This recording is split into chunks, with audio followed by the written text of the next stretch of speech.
Hello friends.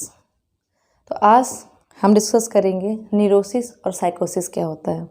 तो जो हमारे चैनल पर नए हैं वो हमारे चैनल को सब्सक्राइब कर दें ताकि लेटेस्ट नोटिफिकेशन आप तक पहुंचे। न्यूरोसिस साइकोसिस पर पढ़ाने से पहले मैं आपको ये कहना चाहूँगी कि इससे पहले मैंने एक वीडियो बनाई है जो प्लेलिस्ट में मिल जाएगी और मैं डिस्क्रिप्शन पर लिंक भेज दूँगी, तो आप उस पर क्लिक करके वो वीडियो ज़रूर देखें जिसमें क्लासिफिकेशन ऑफ साइकेट्रिक डिसऑर्डर मैंने बताया है।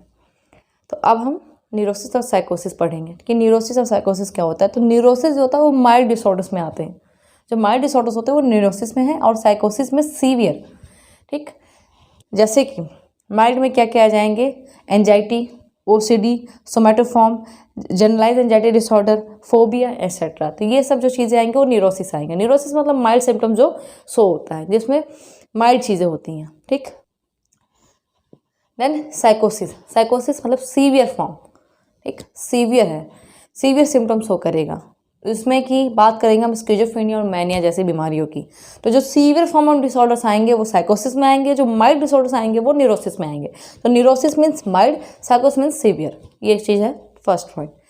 सीवियर में साइकोसिस में क्या होता है कि जो पर्सन है, जो इंडिविजुअल है, जो पेशेंट है, जो बीमार पर्सन है जिसको साइकोटिक सिम्टम्स है, वो लॉस ऑफ कॉन्टैक्ट, उसका कॉन्टैक्ट, उसका रिलेशनशिप, रियलिटी से कॉन्टैक्ट उसका लॉस रहेगा, खो जाएगा वो।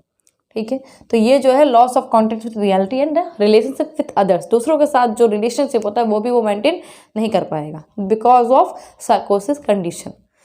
देन दूसरा पॉइंट है कि न्यूरोसिस में does not affect the personality, personality पे प्रभाव नहीं डालती, बट साइकोसिस में पर्सनालिटी प्रभावित होती है, पर्सनालिटी पे प्रभाव पड़ता है। देन रियलिटी जो होती है पार्शियली लॉस्ट होती है, पार्शली मतलब टेम्प्रोरी लॉस भी कह सकते हैं हम, या कुछ अमाउंट, बट इसमें कंप्लीटली लॉस हो जाती है रियलिटी, मतलब आसपास की जो ओरिएंटेशन की बात की जाए तो ये कंप्लीटली लॉस्ट होती है।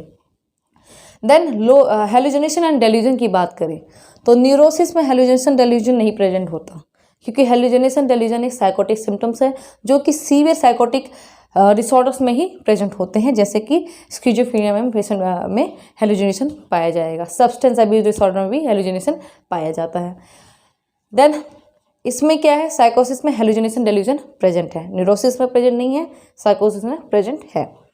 Then low risk, hallucination delusion की वजह से ही पेशेंट क्या करता है, सेल्फ हार्म करता है या दूसरों को हार्म पहुंचाता है।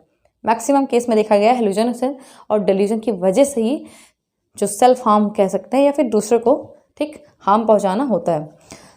तो जब इसमें नहीं है तो लो रिस्क है।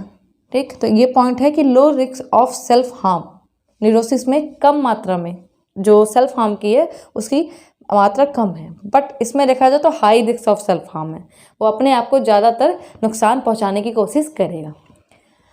कॉजिंग फैक्टर की बात की जाए तो इसमें biological, social economic, socio cultural factors हो सकते हैं, इसमें जेनेटिक एंड बायोकेमिकल्स, जैसा कि एग्जांपल मैं बता चुकी हूँ, OCD, somatoform, anxiety, GAD, phobia, ये सब हो गया। स्किज़ोफ्रेनिया एंड मैनिया जो होता है ये साइकोटिक डिसऑर्डर्स होते हैं।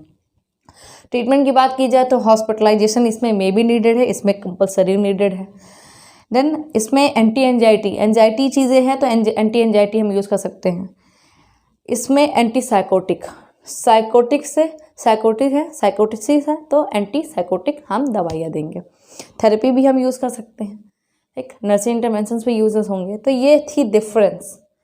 अब हम पढ़ेंगे एंजाइटी। पहले हम जान गए कि न्यूरोसिस में क्या आता है, साइकोसिस में क्या आता है। तो अगर कभी ऐसा क्वेश्चन आता है कि न्यूरोसिस क्या होती है, साइकोसिस क्या होता है, तो कंफ्यूज नहीं होने हैं कि न्यूरोसिस क्या है, साइकोसिस क्या है। एंजाइटी एक न्यूरोसिक डिसऑर्डर है और स्किज़ोफ्रेनिया एक साइकोटिक डिसऑर्डर है। तो ये ऑप्शनल क्वेश्चंस में भी कभी कभार पूछे जाते हैं। तो हम बात करते हैं एंजाइटी। एंजाइटी या टेंशन हम रोज़ डेली बेसिस पे फेस करते हैं। एंजाइटी और टेंशन हम डेली बेसिस पे, अगर anxiety which provides motivation for achievement, ठीक, अगर एंजाइटी नहीं होगी या टेंशन नहीं होगा तो कोई भी वर्क टाइमली नहीं कर पाएंगे। अगर कल कुछ करना है हमें तो आज हम उसका टेंशन ले लेते हैं, हमें एंजाइटी हो जाती है, टेंशन हो जाती है कि हाँ कल उसको करना, तो वो टाइमली हो जाता है।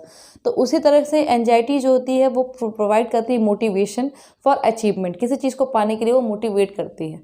ठीक, तो एंजाइटी अगर हम बात करें नॉर्मल एंजाइटी क्या है, तो anxiety is a normal response to stress, किसी भी चीज़ का स्ट्रेस होने पे जो हम रिस्पॉन्स करते हैं वो कहते हैं, उसको कहते हैं एंजाइटी। ठीक, अगर हमें किसी चीज़ को काम करना है तो उसके लिए हमको वो स्ट्रेस है, हमारा स्ट्रेस है, उसके रिस्पॉन्स पे जो हम कर रहे हैं वो है एंजाइटी। तो anxiety is a normal response to stress.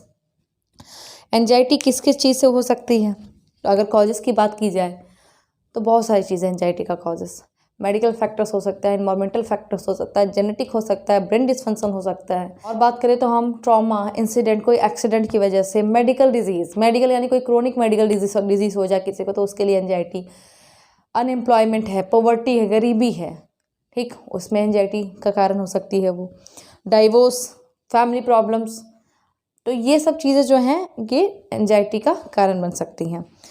या कोई मेडिकेशंस, उसके साइड इफ़ेक्ट्स, तो ये सब चीज़ें जो हैं हम कॉजेस में बात कर सकते हैं। देन सिम्टम्स की बात की जाए तो सिम्टम्स में जैसे पाल्पिटेशन, स्वेटिंग, स्पीच में चेंजेस आ जाते हैं, और confusion, loss of concentration, reality को ओरिएंट नहीं कर पाता, डीपर्सनलाइजेशन, तो ये सब चीज़ें आएंगी एंजाइटी के सिम्टम्स में। मैनेजमेंट की बात की जाए तो एंजाइटी जहाँ भी रहेगा वहाँ पे आप एंटी एंजाइटी ड्रग्स आराम से ले सकते हैं। एंजाइटी में टाइप्स हैं, जैसा कि आपको स्क्रीन पे दिख रहा होगा कि एंजाइटी के टाइप्स क्या क्या हैं। तो स्क्रीन पे जैसा आपने देखा उसी तरह मैं भी यहाँ पे अगर दूँ तो जनरलाइज एंजाइटी डिसऑर्डर, पैनिक, ठीक है, जो सीवियर फॉर्म ऑफ एंजाइटी होता है। Then OCD, phobia and PTSD, post traumatic stress disorder, ये जो है एंजाइटी के टाइप्स हैं जो कि हम बारी बारी करके हर एक क्लास में एस्पिरिन पार्ट में डिस्कस करेंगे। देन आते हैं मैनेजमेंट की बात करते हैं तो एंटी एंजाइटी हो जाता है, एंटी डिप्रेसेंट हो जाता है, थेरेपी में behaviour therapy, yoga, relaxation, meditation, तो ये सब चीज़ें जो है हम एंजाइटी में यूज़ कर सकते हैं।